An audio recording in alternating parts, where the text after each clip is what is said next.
also thank, I had breakfast this morning with the King and Queen, and they're incredible people. I said, you're central casting, beautiful people, great people, big, beautiful heart. And I enjoyed that. And also NATO Secretary General Mark Rutte, who's been terrific. He's been a friend of mine, used to be right here running this wonderful country. Now he's the NATO Secretary General. He's doing a fantastic job.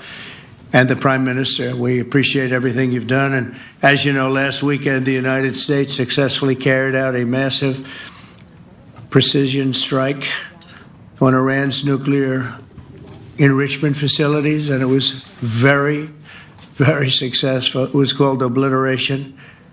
No other military on earth could have done it, and now this incredible exercise of American strength has paved the way for peace with a historic ceasefire agreement late Monday, and we call it the 12-day war. Spoke to a few people. I guess that just sounded like the right name. It was a 12-day war. And we think it's over. I don't think they're going to be going back at each other. I don't think so. Not only have we dealt decisively with the critical threat of Iran's nuclear program, which was what I wanted. I said, Iran cannot have a nuclear weapon. I've said that for 15 years, long before I decided to do the political thing. But we've also reasserted the credibility of American deterrence, which is like no other. The people at NATO said there's never been anything. You know, I rebuilt the entire military during my first term. And we have a great military. We have great generals. I got to know the good ones and the bad ones. We kept the good ones. Over the past 2 days, I was honored to participate in the NATO leaders meeting and also had extremely good individual discussions with the King and the Queen, Secretary General Rutte, and the Prime Minister. Great discussions. Very knowledgeable people. Major focus of our conversations at the summit was the need for other NATO members to take up the burden of the defense of Europe, and that included the financial burden. As you know, it was 2%, and we got it up to 5%. And they said, a couple of them came up to me. One in particular said, sir, we've been trying to get it up to 3% for 20 years, and we haven't been able, and you got it up to 5%. So they're going to be, most of them, I guess almost all of them, are going to be contributing now 5%. A number that people are surprised at, but you need it today. The United States accounts for 2/3 of all NATO defense spending. And since I began pushing for additional commitments in 2017, believe it or not, our allies have increased spending by $700 billion. I said to people, you don't have any money, and a lot of them weren't paying. And so I started the process, and I picked it up as soon as I got back, which is 6 months ago. And following my election last November, almost all have accelerated plans to reach the 2%, 3%, 4%, and then ultimately, very quickly, 5%. And all of this is going to be done very quickly, almost immediately. You probably know this as well as I do. I'm sure they've been talking about it. It's really been a big focus. In a very historic milestone this week, the NATO allies committed to dramatically increase their defense spending to that 5% of GDP, something that no one really thought possible. And they said, you did it, sir, you did it. Well, I don't know if I did it, but I think I did. This will be known as the Hague Defense Commitment, which is pretty good, pretty appropriate. When the allies reach this number, it will add more than $1 trillion a year. Think of that, $1 trillion per year to our common defense. And this is a monument really to victory, but it's a monumental win for the United States, because we were carrying much more than our fair share. It was quite unfair, actually. But this is a big win for Europe and for actually Western civilization. For years, past administrations failed to get most allies to contribute even the 2%. I remember when I came here, we had 4 countries that were up to 2%, and I remember Poland was there. A couple of them were there, and but most of them were. We had 28 at the time. As you know, it's increased a little bit, and they've agreed now to more than double their budgets in all cases. And Europe stepping up to take more responsibility for its security will help prevent future disasters like the horrible situation with Russia and Ukraine, and hopefully we're going to get that solved. Last week they lost 7,000 soldiers, mostly soldiers, but they're also getting hit in Kiev. They're getting hit in some of the towns also. And that means life. Life is disappearing also in the cities and towns. Should have never happened, would have never happened if I was president. I said it 1,000 times, and it never did happen. It's never even thought about. But it's vital that this additional money be spent on very serious military hardware, not bureaucracy, and hopefully that hardware is going to be made in America because we have the best hardware in the world. You saw that where 14 missiles were shot at us the other day. And they were very nice. They gave us warning. They said, we're going to shoot them. Is 1 o'clock okay? They said, it's fine. And everybody was emptied off the base, so they couldn't get hurt except for the gunners. They call them the gunners. And out of 14 high-end missiles that were shot at the base in Qatar, all 14, as you know, were shot down by our equipment. Amazing stuff. Amazing that they can do. It's like shooting a bullet with a bullet. It's the same thing if you think about it. 14 out of 14, and they weren't even that surprised. I said, do you do that well often? They say, we pretty much do, sir. The Ukraine crisis has also highlighted the urgency of rebuilding our defense industrial base, both in the United States and among the allied nations. We cannot afford to be dependent on foreign adversaries for critical minerals. And as you know, we made a deal with Ukraine to take a vast amount of the land they have for minerals. We need it. And once again, I want to thank all of the people in the Netherlands, incredible people. It's a great place. And all of the NATO allies for the tremendous summit that we just had.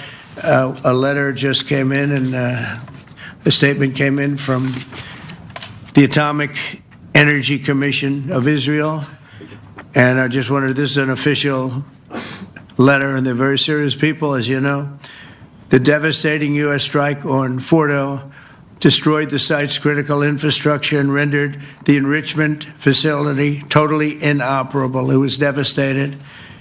We assess that the American strikes on Iran's nuclear facilities has set back Iran's ability to develop nuclear weapons for many years to come. This achievement can continue indefinitely if Iran does not get access to nuclear material, which it won't. It's so sad that that whole thing had to go. But I just want to thank our pilots. You know, they were maligned and treated very bad, demeaned by fake news CNN, which is back there, believe it or not, wasting time, and nobody's watching them. So they're just wasting a lot of time, wasting my time. And the New York Times, they put out a story that, well, maybe they were hit, but it wasn't bad. Well, it was so bad that they ended the war. It ended the war. Somebody said in a certain way, you know, that it was so devastating, actually. If you look at Hiroshima, if you look at Nagasaki, you know, that ended a war too. This ended a war in a different way, but it was so devastating. Also, they have, out of Dubai, just came that Iran's foreign ministry spokesman, this is Iran's foreign ministry, says its nuclear installations were very badly damaged by the American strike. So what bothered me about these reports with fake reports put out by the New York Times, failing, I call it the failing New York Times because it's doing terribly. Without me, it would be doing no business at all. But, and by fake news, CNN and MSDNC, all of these terrible people, you know, they have no credibility. You know, when I started, they were at 94% credibility, the media. Now it's at 16%.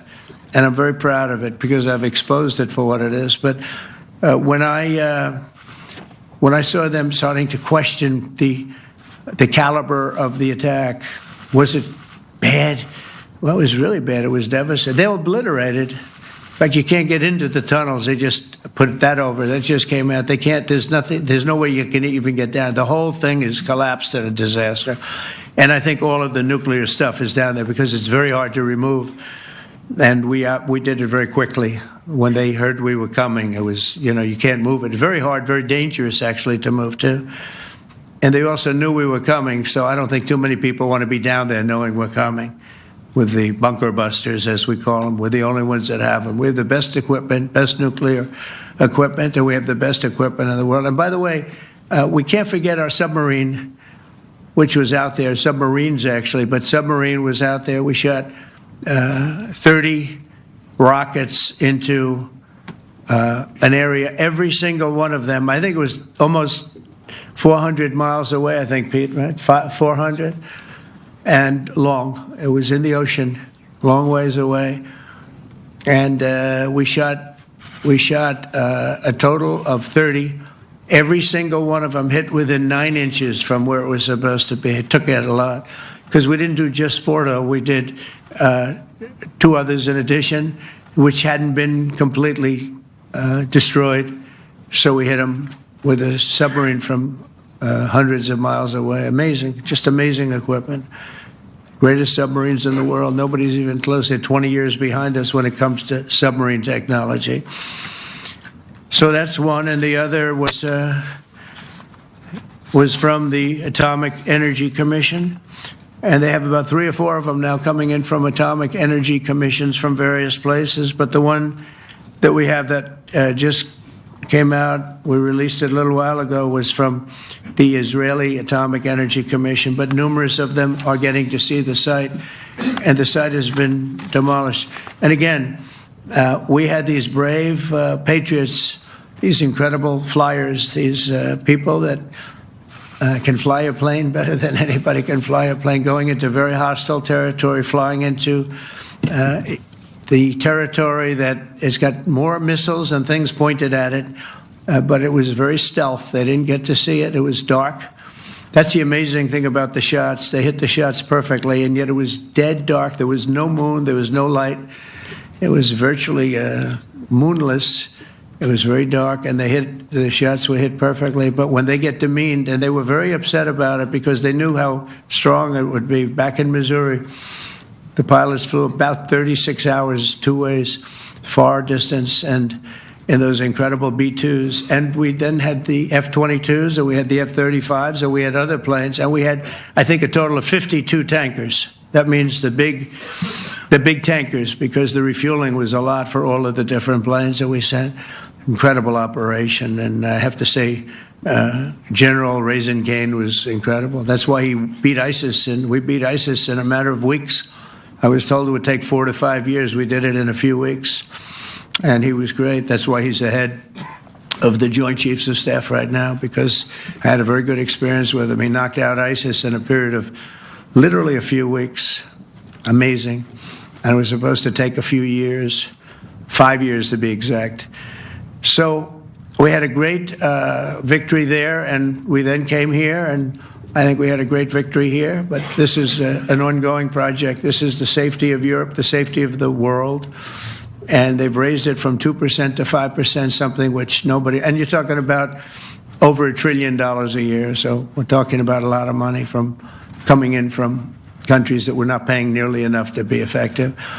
So I have, as you know, Marco Rubio with me, and Pete Hegseth, Secretary of State and Secretary of War. Should we say Secretary? It used to be called Secretary of War. Maybe for a couple of weeks we'll call it that, because we feel like warriors. Used to be called Secretary of War. In fact, if you look at the old building next to the White House, you can see where it used to be Secretary of War. Then we became politically correct, and they called it Secretary of Defense. I don't know, maybe we'll have to start thinking about changing it, but we feel that way. Do we have any questions, please? Wow. That's a lot of questions. Who's a nice person? Oh, you're not a nice person, but I'll let you ask one. Go ahead. What's he going to ask? He is not nice at all. I know him well. Thank you, Mr. President. Yeah. Thank you for taking the time before flying home. You just said you believe the conflict between Israel and Iran is over. What makes you so confident it is? And what do you do if it isn't? Because I dealt with both, and they're both tired, exhausted. They fought very, very hard and very viciously, very violently. and they were both satisfied to go home and get out. And can it start again? I guess someday it can. It could maybe start soon. I think a big telltale sign was when, as you know, Iran somewhat, by not much, violated the ceasefire. And Israel had the planes going out that morning, and there were a lot of them, 52 of them. And I said, you got to get them back. And they brought them back. They didn't do anything. They brought them back. It was very good. I thought it was amazing, actually. They have fought a hell of a war. They fought very hard. I think the war ended, actually, when we hit the various nuclear sites with the planes. And I just hope you people can give these pilots, these are the best pilots in the world. They're the best shots in the world. They call them shots. That's what they are. And wait a minute. And I just hope you can give them the respect they deserve, because they came home to fake news. And like, oh, gee, there was hardly any damage. The things are decimated. So, but I think, no, I think they're very much finished. I think Israel's going to get back to doing what they do, and I think that Iran's going to get back. You know, Iran has a huge advantage. They have great oil, and they can do things. I don't see them getting back involved in the nuclear business anymore. I think they've had it. They've been at it for 20 years, and I don't see that happening either. Now, if it does, we're always there. It won't be me. It'll be somebody else, but we're there. We'll have to do something about it. Yes, please, go ahead. Go ahead. Oh, fake news, CNN? Oh, yeah, here we go. Wait till you hear this question.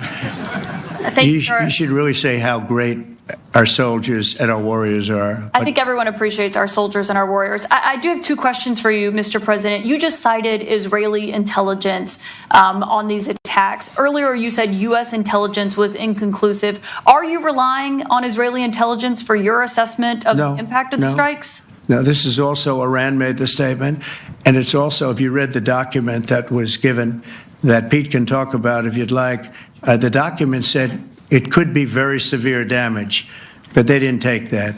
They said it could be limited or it could be very severe. They really didn't know, other than to say it could be limited or it could be very, very severe. And you didn't choose to put that because it was very early after. Since then, we've collected additional intelligence. We've also spoken to people who have seen the site, and the site is obliterated. And we think everything nuclear is down there. They didn't take it out. Okay, question? Please, go ahead. Go ahead. Yeah. Blue dress. Thank you so much, Mr. President. Yesterday, you said China can now continue to purchase oil from Iran. Yeah. Are you giving up on your maximum pressure campaign? Because there are sanctions right now. With who? On Iran. No, look, they just had a war. The war was fought. They fought it bravely. I'm not giving up. They're in the oil business. I mean, I could stop it if I wanted. I could sell China the oil myself. I don't want to do that. They're going to need money to put that country back into shape. We want to see that happen. No, if they're going to sell oil, they're going to sell oil. We're not taking over the oil. We could have, you know. I used to say with Iraq, keep the oil. I could say it here, too. We could have kept the oil. No, China is going to want to buy oil. They can buy it from us. They can buy it from other people. But you're going to have to put that country back into shape. It desperately needs money. Yeah. Mr. President. Yeah, please. Here we go. I'm picking the beauties today. Go ahead. Mr. President, Secretary General Rutte has described President Putin as an adversary, a threat, an enemy. Do you view him the same way? And in addition to that, you mentioned General Kane, your chief of staff, the chairman of the Joint Chiefs of Staff. General Kane. Yes, he has said that Mr. Putin has territorial ambitions beyond Ukraine. Do you view that in the same way? Possible. I mean, it's possible. I know one thing. He'd like to settle. He'd like to get out of this thing. It's a mess for him. He called the other day. He said, can I help you with Iran? I said, no, you can help me with Russia. Because, you know, in the last few weeks, we took care of India and Pakistan, Kosovo, Serbia. I think on Friday we have coming in the Congo is coming in, and Rwanda is coming in. That was a vicious war that went on, a machete war, heads chopped off all over Africa. They're coming in. We did two others in addition to that. Nobody's ever done anything like this. No, I consider him a person that's, I think, been misguided. I'm very surprised, actually. I thought we would have had that settled easy. I've settled 4 of them in the meantime. But he did call up, and he said, he's close to Iran. He'd like to help us get a settlement. I said, no, you help me get a settlement with Russia. And I think we're going to be doing that, too. Yeah, please. Go ahead, please. Thank you, Mr. President. You've made clear your position on what impact the strikes had. I wanted to ask you what is next with Iran. For instance, is there any indication from U.S. intelligence that Iran was able to move any material? No, just the opposite. We think we hit them so hard and so fast they didn't get to move. And if you knew about that material, it's very hard and very dangerous to move. It's called. In many people they call it dust, but it's very, very heavy. It's very, very hard to move. And they were way down. They're 30 stories down. They're literally 30, 35 stories down underground. You think you got it all? Oh yeah, we think we got. We think it's covered with granite, concrete, and steel. Can I ask you, are you interested in restarting negotiations with Iran? And if so, have they reciprocated? So our people, Marco could answer this, but our people are not, I'm not. The way I look at it, they fought, the war's done, and I could get a statement that they're not going to go nuclear. We're probably going to ask for that, but they're not going to be doing it. But they're not going to be doing it anyway. They've had it. They've had it. Now, maybe someday in the future we'll want that.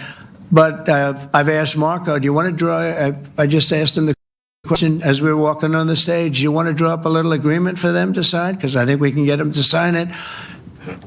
I don't think it's necessary. Marco, do you want to talk about that, please?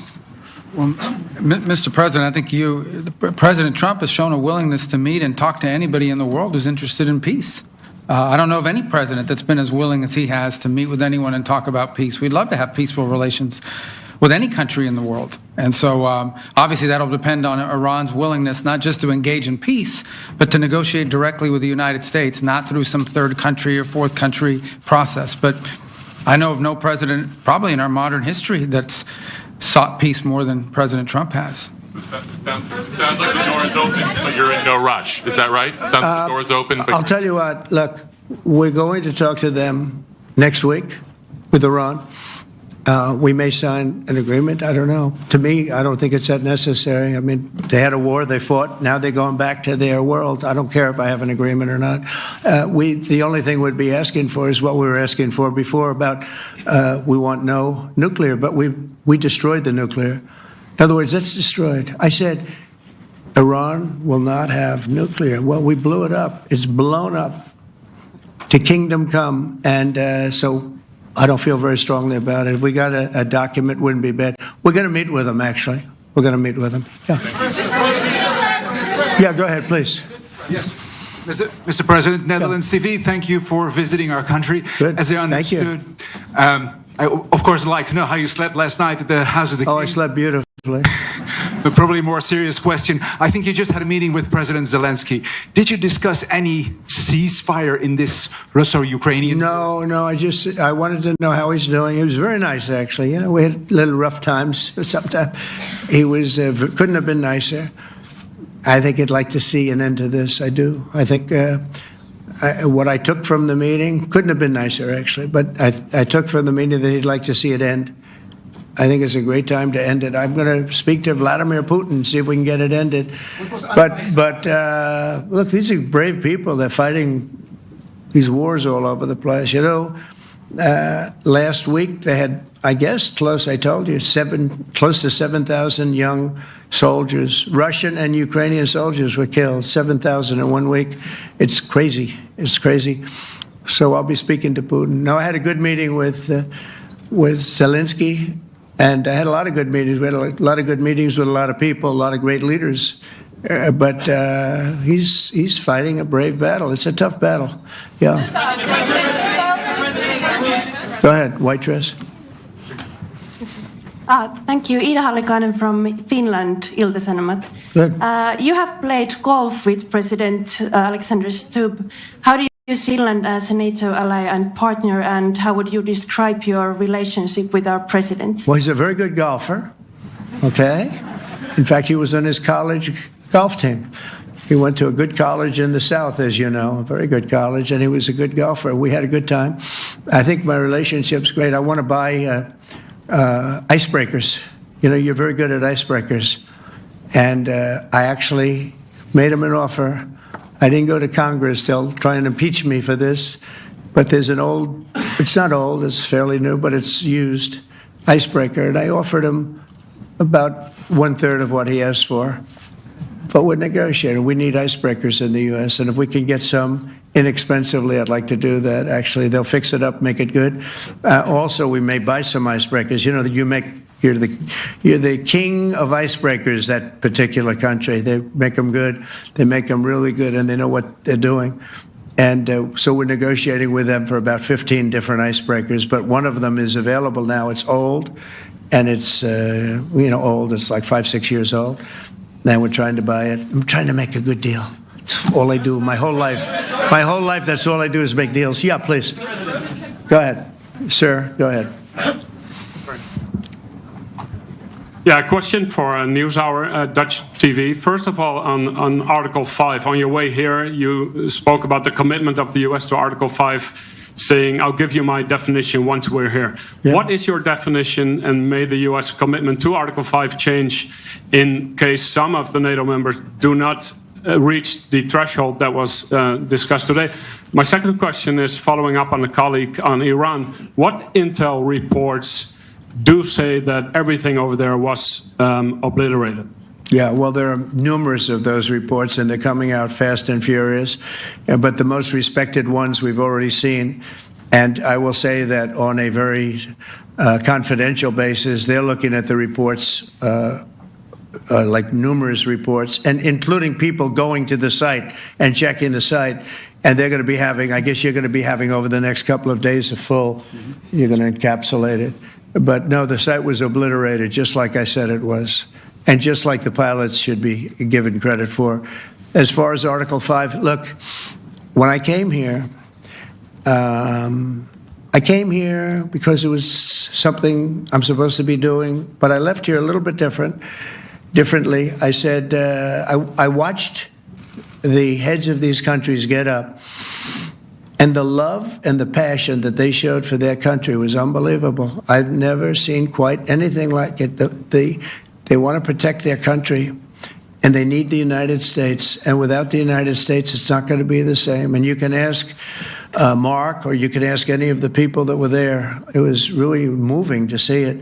They love their country. They were so respectful of me because I'm the head of the United States. And I made, the King of Saudi Arabia, when I was in the Middle East.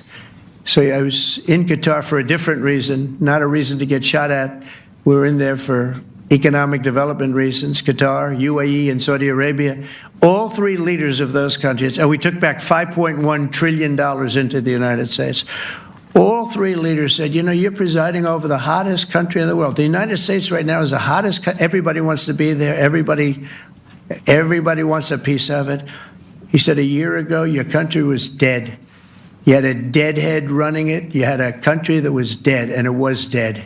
You had people pouring through the borders. You had inflation. You had everything. He said, you've made it in 5 months at that time. You've made it the hottest country. This is the hottest country in the world. The United States right now is the hottest country in the world. And when I was around that table, it was a nice group of people, many of whom I knew from previous. When I saw the passion they had for the country, almost everyone, and you probably have the tapes, it was very public, but almost every one of them said, thank God for the United States. Without the United States, they couldn't really have NATO. It wouldn't work. It wouldn't work. It will in the future because now they're paying much more money, but it wouldn't work. It was great. And I left here differently. I left here saying that these people really love their countries. It's not a ripoff. And we're here to help them protect their country. Okay, we'll do one or two more. Thank you, Mr. President. Yeah. A question on Spain. Are you satisfied with today? Oh, I think Spain's terrible what they've done. No, I do. They're the only country that won't pay the full up. They want to stay at 2%. I think it's terrible. And they're doing very well. The economy is very well. And that economy could be blown right out of the water with something bad happening. You know, Spain is the only country that, are you from Spain? Yeah. Good, congratulations. You're the only country that is not paying. I don't know what the problem is. I think it's too bad. So we'll make it up. You know what we're going to do? We're negotiating with Spain on a trade deal. We're going to make them pay twice as much. And I'm actually serious about that. We're going to make Spain, I like Spain. I have so many people from Spain that it's a great place and they're great people. But Spain is the only country out of all of the countries that refuses to pay. And, you know, so they want a little bit of a free ride. But they'll have to pay it back to us on trade because I'm not going to let that happen. It's unfair. It's unfair to NATO. All right, sir, please. Go ahead, right in the back. Yeah, you, tall one. The tall man.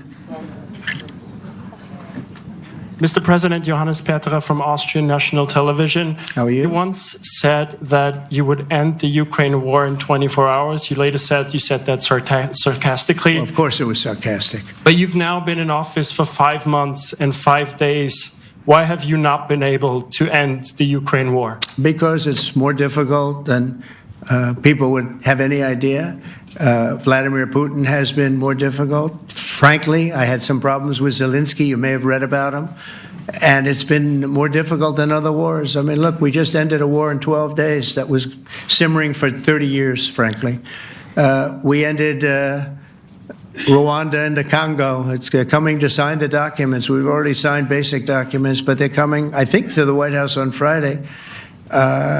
We ended, Serbia was going to go at it. But maybe the most important of all, India and Pakistan. And that wasn't whether or not they may someday have nukes like we're talking about in the Middle East, like we're talking about with Israel and Iran. This is they have nuclear weapons. I ended that with a series of phone calls on trade. I said, look, if you're going to go fighting each other, it was getting very bad. You know how bad that last attack was. It was really bad. If you're going to go fighting each other, we're not doing any trade deal. No, you have to do a trade deal. I said, we're not doing any trade deal. And in fact, I had the general, who was very impressive. The general from Pakistan was in my office last week. You know, Prime Minister Modi is a great friend of mine. He's a great gentleman. He's a great man. And I got them to reason. I said, we're not doing a trade deal if you're going to fight. And if you're going to fight each other, we're not doing a trade deal. And you know what? They said, no, I want to do the trade deal. We stopped the nuclear war. Go ahead. Go ahead, Jeff. Here's another beauty, Jeff. He's a beauty, all right. Go ahead. Mr. President, to follow up on Ukraine, will the United States contribute any more money to Ukraine's defense this year to the $5 billion that allies are giving? And one question, you had another meeting with the Dutch opposition leader, Mr. Wilders. Can you tell us about that meeting? And are you upset about his anti-Muslim stance? I'm not upset about it. It's just his view. He's unhappy with the way things are going in this country and various countries. He was an opposition leader, and I was asked to meet with the opposition leader by the people that are running. I think they have some deal where if you have a meeting, you're supposed to meet with an opposition leader. I said, that's strange. We don't do that. But I met with I didn't know him. He seemed like a very nice guy, but he's in opposition to the current people, and that was set up by the current people. So I assume when I met with the Prime Minister, you're supposed to meet with the opposition. We'll have to try that sometime in our country. Let's not do it. But I thought he was very good. As far as money going, we'll see what happens. There's a lot of spirit. Look, Vladimir Putin really has to end that war. People are dying at levels that people haven't seen before for a long time. Go ahead. Go ahead. White shirt. Oh, she's all excited. Okay. So, BBC News Ukrainian. Where are you from? I'm from Ukraine. Oh. So my question to you is whether or not the U.S. is ready to sell anti-air missile systems Patriot to Ukraine. We know that Russia has been pounding Ukraine really heavily right now. Are you living yourself now in Ukraine? My husband is there. Wow. And I can see you it's amazing. And me with the kids, I'm in Warsaw actually, because he wanted me to be. Is your husband a soldier? No? He is. He's there now? Yeah, Wow, that's rough stuff, right? That's tough. And you're living here? in Warsaw. And you're a reporter? I am. Good. So let me just tell you, they do want to have the missiles, okay, as they call them, the Patriots. And we're going to see if we can make some available, you know. They're very hard to get. We need them too. We were supplying them to Israel, and they're very effective, 100% effective. Hard to believe how effective. And they do want that more than any other thing, as you probably know. That's a very good question, and I wish you a lot of luck. I mean, I can see it's very upsetting to you. So say hello to your husband, okay? Thank you. Go ahead. Thank you. Thank you, Mr. President. You were criticizing Where are you from? Bloomberg News. Oh, Bloomberg. You were Wonderful. You were criticizing the Federal Reserve Chair before coming to this summit. Yeah, I think he's terrible. I was wondering if you've begun interviewing different candidates for the Fed pick. Yeah, I know within 3 or 4 people who I'm going to pick. I mean, he goes out pretty soon, fortunately, because I think he's terrible. We have no inflation. We have a tremendous economy. Hundreds of billions of dollars of tariff money is pouring in. Factories are being built because they don't want to pay the tariffs, so they're building them all over the country. I think we're close to $15 trillion. I told you $5.1 trillion from the Middle East alone, but of investment money coming in. There's never been anything like that in the history of our country. But we have no inflation. And we have borrowing because Biden, stupidly, they did short-term debt. So we have borrowing coming up. And, you know, we'll go 10 years, maybe longer, maybe shorter, but we'll go a long period of time when we do the debt. And because of him, because of this guy, we will have to pay for years. We'll be paying for him. And I said to him, listen, there's no inflation. He says, but maybe there'll be some. That's true. I said, if there is some, what you do is raise the rate. I'm okay with that. You raise the rate in 2 years from now or in a year from now. But because the rate's high, we have to pay more for debt. It's pretty equal. In other words, if it's 4%, it's 4%. If you drop it a point, you'll pay 3%. So it's fairly equal. Not necessarily, but fairly equal. So we're going to end up paying maybe 2 points or 3 points more. 3 points would be about $900 billion a year because of this very average mentally person. He's an average mentally person. I'd say low in terms of what he does, low. Low IQ for what he does, okay? Wait, so instead of paying $900 billion, we don't want to pay 900 just because he doesn't want to lower the rate. I said, if there's inflation in 2 years or 3 years or 1 year from now, you raise the rate and you take care of the inflation, among other things. But he's probably a very political guy, I guess. I don't know. I think he's a very stupid person, actually. All right, one more. Let's go. How about you? Go ahead. She looks so happy and everything. Thank you. That's why I I'm picked from her. Spain, too. I'm Ana Buch from La Vanguardia. I wanted to know if You're where from? Spain, too. I wanted to know if you want to... That's the Spain corner right there. Shouldn't have said that. That's okay. I do like Spain, by the way. I think it's unfair that they're not paying, but go ahead. Are you going to negotiate directly with Spain about... I'm going to negotiate directly with Spain. I'm going to do it myself. They're going to pay. They'll pay more money this way. You should tell them to go back and pay. You're a reporter? You tell them to go back. They ought to join all of those countries that are paying 5%. Spain's going to be just about the only one that's not. They were the most hostile toward doing it. It just doesn't make sense to me.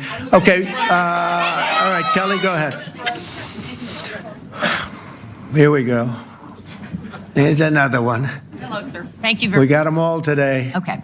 So, Mr. President, you talked about expecting some on-the-ground assessments at Fordo and other sites. Now here, Is that here again. Israeli and U.S.? It's been obliterated, Kelly. It's been What is your message then, sir, to the intelligence community when they present reports? You're not disputing the DIA report. You're just... They presented a report that wasn't finished. We're talking about something that took place 3 days ago. I understand that's The report was done 2 days ago. Wait a minute. Yes. They didn't see it. All they can do is take a guess. Now, if you take a look at the pictures, if you take a look how it's all blackened, you know the fire and brimstone is all underground because it's granite and it's all underground. You don't show it. But even there, with all of that being said, the whole area for 75 yards around the hole where it hit is black with fire. The group that's run by this gentleman, in fact, you may want to talk about it for a second because we're going to issue a report. And I think it's not even a very exciting report at this point. It's been obliterated, totally obliterated. And they did a report, but it was like, if you look at the dates, it's just a few days after it Understood, happened. sir. So they didn't see it. They said it may be very severe. Understood. Do you have a message for the intelligence community, though, in terms of unvarnished information getting to you, that it's not... I don't really have a message. I would say issue the report when you know what happened. I wouldn't say that it could be severe or maybe not. They use the word severe. It could be severe or maybe it's not. So people like you picked up and said, oh, it's not severe. No, the report was not a complete report. Yeah, the message was probably wait till you know the answer before you... And sir, did you not have a public component to your Zelensky meeting for a tactical reason with President Putin? Let him answer this question. Hello, Mr. Secretary. Yeah. There's a reason the president calls out fake news for what it is. These pilots, these refuelers, these fighters, these air defenders, the skill and the courage it took to go into enemy territory flying 36 hours on behalf of the American people and the world to take out a nuclear program is beyond what anyone in this audience can fathom. And then the instinct of CNN, the instinct of the New York Times is to try to find a way to spin it for their own political reasons to try to hurt President Trump or our country. They don't care what the troops think. They don't care what the world thinks. They want to spin it to try to make him look bad based on a leak. Of course, we've all seen plenty of leakers. And what do leakers do? They have agendas. And what do? Do they share the whole information or just the part that they want to introduce? And when they introduce that preliminary report that's deemed to be a low assessment, you know what a low assessment means? Low confidence in the data in that report. And why is there low confidence? Because all of the evidence of what was just bombed by 12 30,000-pound bombs is buried under a mountain, devastated and obliterated.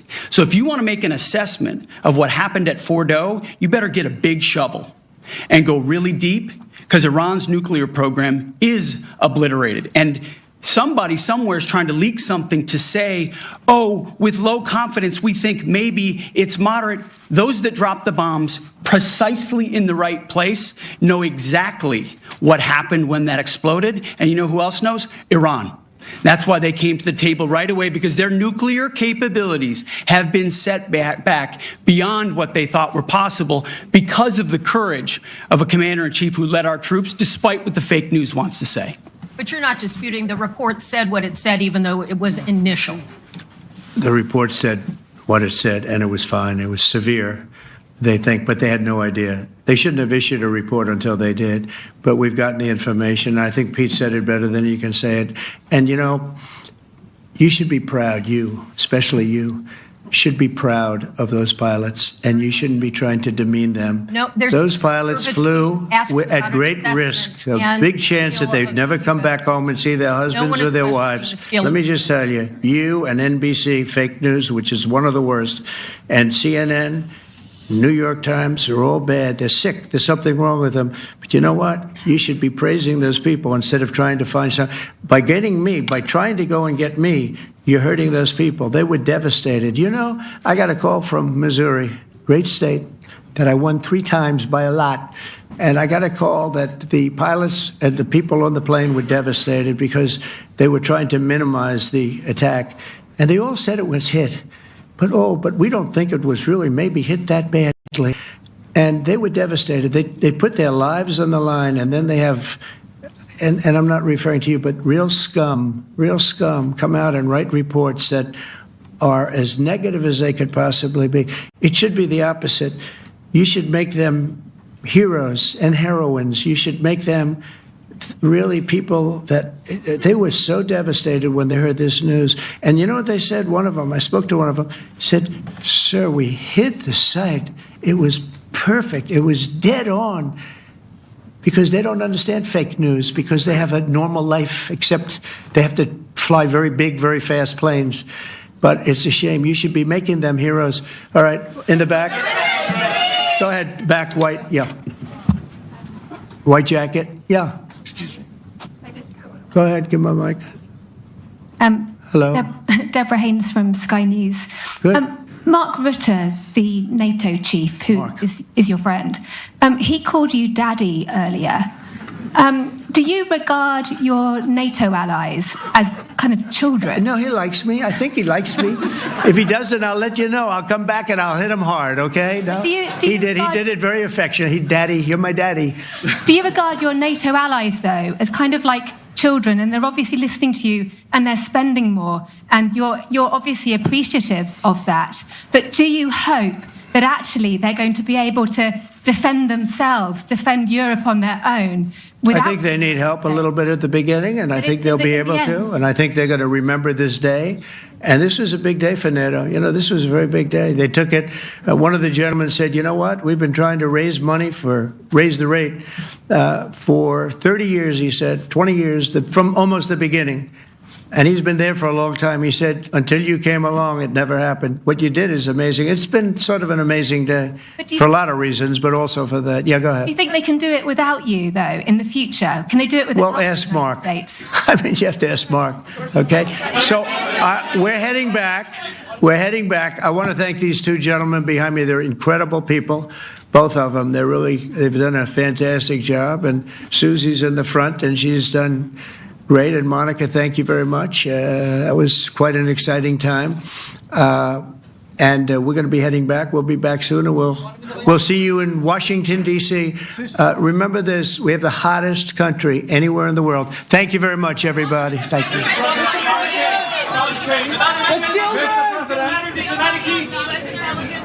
Do you trust American intelligence agencies?